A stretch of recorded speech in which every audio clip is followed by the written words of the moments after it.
আমার পেছনে আপনারা যে মসজিদটা দেখতে পাচ্ছেন এটি খেরোয়া মসজিদ। আজকে জুম্মার নামাজটা এখানে পড়লাম। এই মসজিদটা 435 বছর ধরে টিকে আছে।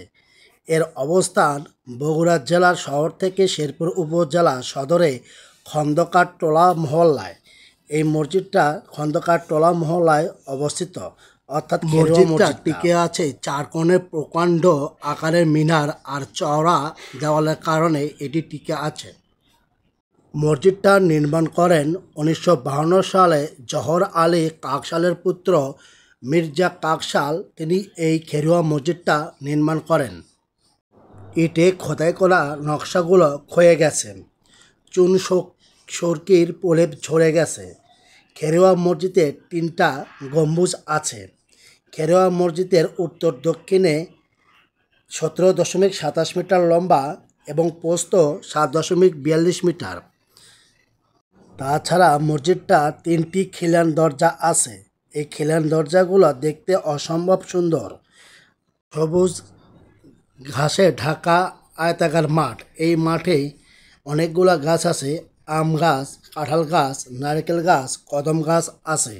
তাছাড়া মসজিদটার সামনে একটা কবর আছে। মসজিদটা প্রায় 59% জায়গা জুড়ে রয়েছে, অর্থাৎ এই মসজিদটার জায়গা হচ্ছে 59%। আমরা মসজিদের ভিতরে প্রবেশ করলাম। প্রবেশ করার পরে মসজিদের ভিতরে একটু ঘুরে দেখতেছি। এখানে দেওয়ালগুলো, অর্থাৎ এই ইটগুলো ঝরে গেছে এবং এই ইটগুলো অত্যন্ত মুঘল আমলের তৈরি এবং এত মজবুত ইট যা বলার বাইরে। একটা একটা করে আমি ইটের পরকগুলো করতেছি এবং দেখতেছি ইটগুলো কত অনেক আগের মুঘল আমলের তৈরি, এখনও টিকে আছে। শুধু তাই না, এই মসজিদের ভিতরে 3টা গম্বুজ আছে। এই 3টা গম্বুজ ভিতর থেকে দেখতে কেমন লাগে আমি চোখ দিয়ে একটু পরখ করে নিচ্ছি এবং একটু এগোতেই দেখলাম এখানে মসজিদের মাইকের ব্যবস্থা করা হয়েছে, অর্থাৎ আজান দেওয়ার জন্য মসজিদের মাইক দেওয়া হয়েছে। সাথে বর্তমান আধুনিকতার ছোঁয়া লেগেছে একটু মসজিদে। মাইক দেওয়া আছে, ফ্যান দেওয়া আছে এবং ইলেকট্রিসিটি দেওয়া আছে। ইটে নকশা করা খোদাইগুলো হয়ে গেছে, চুন শুকরির প্রলেপগুলো ঝরে গেছে।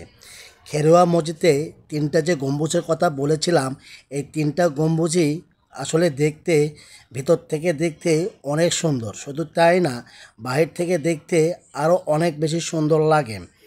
আমার কাছে খেরোয়া মসজিদটি বেশ ভালো লেগেছে।